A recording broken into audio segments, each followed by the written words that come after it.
Do rooftop tents suck? From my last video, when I was talking about the overland hate trend that was going on, I also want to talk about this, and that's just a hate on rooftop tents in general.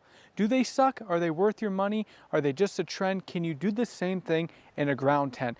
That's what I'm going to answer for you guys today. As someone who owns a rooftop tent, I'm going to try to be as unbiased as possible, as best as I can. I have camped in ground tents and rooftop tents, but I've never lived in a ground tent, but I have lived in a rooftop tent before for 7 months as we full-time traveled out of this truck behind me. So I think I'm very qualified to talk about it, and that's what I'm going to try to do. So a ground tent works very good if you're going to go hiking out into somewhere and you're going to be using the tent for about a weekend. Personally, I've seen a lot of ground tents leak. For example, I was down south 2 years ago when we were living out of the truck behind me, and there was a tropical storm in North Carolina and it was impacting us pretty heavily. We were in Jacksonville area, North Carolina. Well, we were at a campground during that time because we were living out of the truck and there was no national forest around. And I had the tent up and we stayed in the tent, no problem. It was very windy. It didn't get wet on the inside of the tent. And I had no issues other than, you know, thinking a branch was going to fall on my tent while we were sleeping. But in the campground, there were people sleeping in a ground tent there, and when I woke up the next day, I saw the tent collapse in on itself, and I'm not gonna lie, I did laugh. I thought it was a little bit funny. I think everybody would. I probably would have laughed at what happened to my tent. Well, maybe if I was camping and not living out of it. But it was funny to see someone's tent collapse in, even though it sucked for them. And then when we were packing up to leave, they actually just threw the whole tent away. So I think that's how ground tents usually end up at the end of their lifespan. In my experience, is usually about a year a ground tent lasts for me.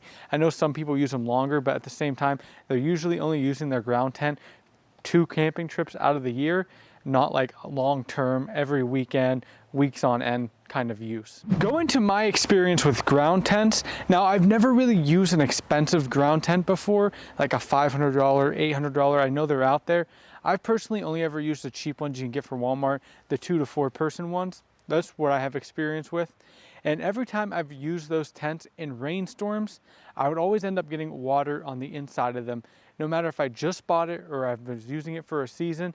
And in my opinion, I think that's because, now don't quote me on this, I don't know if this is actually why, maybe it's just because it's a cheap tent, but because the tent's sitting on the ground, water will puddle up around the tent and just seep in.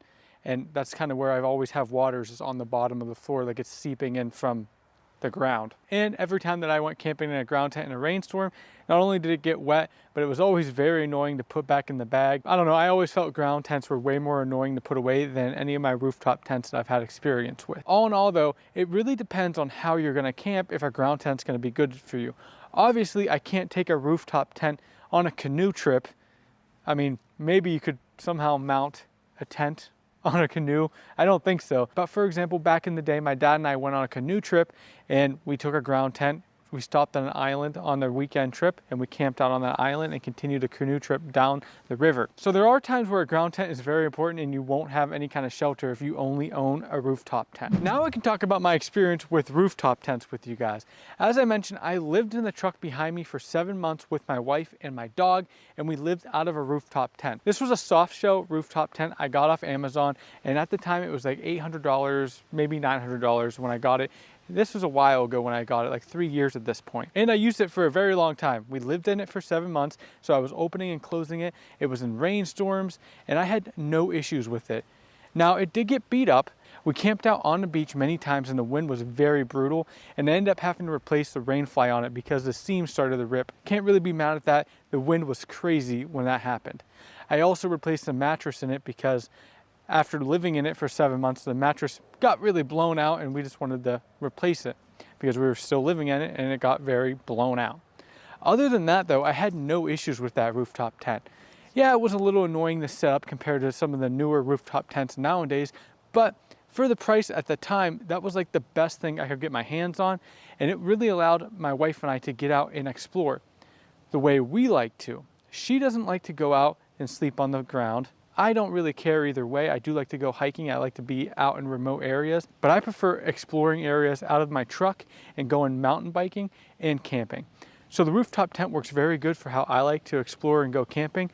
versus a ground tent doesn't really fit my needs. But if I was doing a lot of fishing and camping and hiking, and I was doing that stuff out away from my vehicle, not in campgrounds, I would opt for a ground tent because I wouldn't be able to use my rooftop tent. Now recently, if you just watched my last video, I upgraded to a different rooftop tent, this wedge style behind me.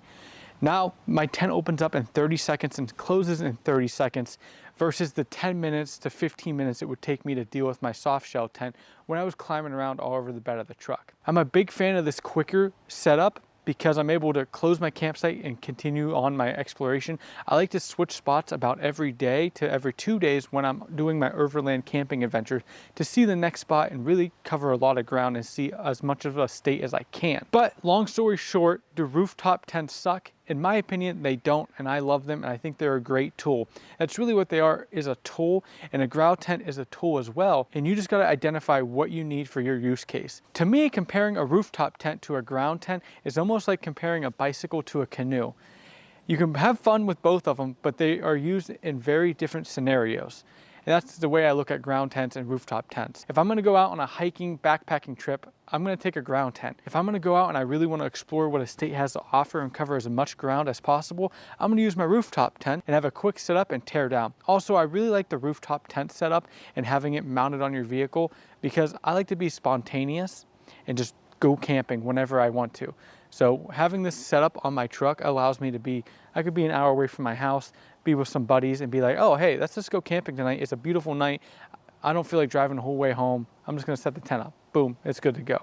So I really like the spontaneous factor of having the tent mounted on your truck as well, because you're just always ready to go for whatever is thrown at you. Let me know down in the comments if you think rooftop tents suck, or have you always wanted one? Are you running one now? I love to hear from you guys and see what you're rocking on your trucks. If you're ground tent camping, I love to hear from you guys too. Are you running an expensive tent that I've never even seen before? Is there a difference between an expensive tent or a cheap tent from Walmart? I'm not really educated on the topic, so I would love to hear from you guys if you are. Thank you for watching though. As always, I really appreciate it. Hit the like button, hit the subscribe button. It means a ton to me. If you hit the subscribe button, it's going to help me out big time because we're on the road to 10,000 subscribers and we actually just hit 6,000. So thank you guys for that. We're going to hit that 10,000 goal. I promise you, especially if you hit it. If you hit the sub button, it'll mean a lot to me. I appreciate it. Also, check this video out right here. It's pretty good. I tried really hard on it. I put a lot of effort into that one, so you might like it. And I will see you guys in the next one.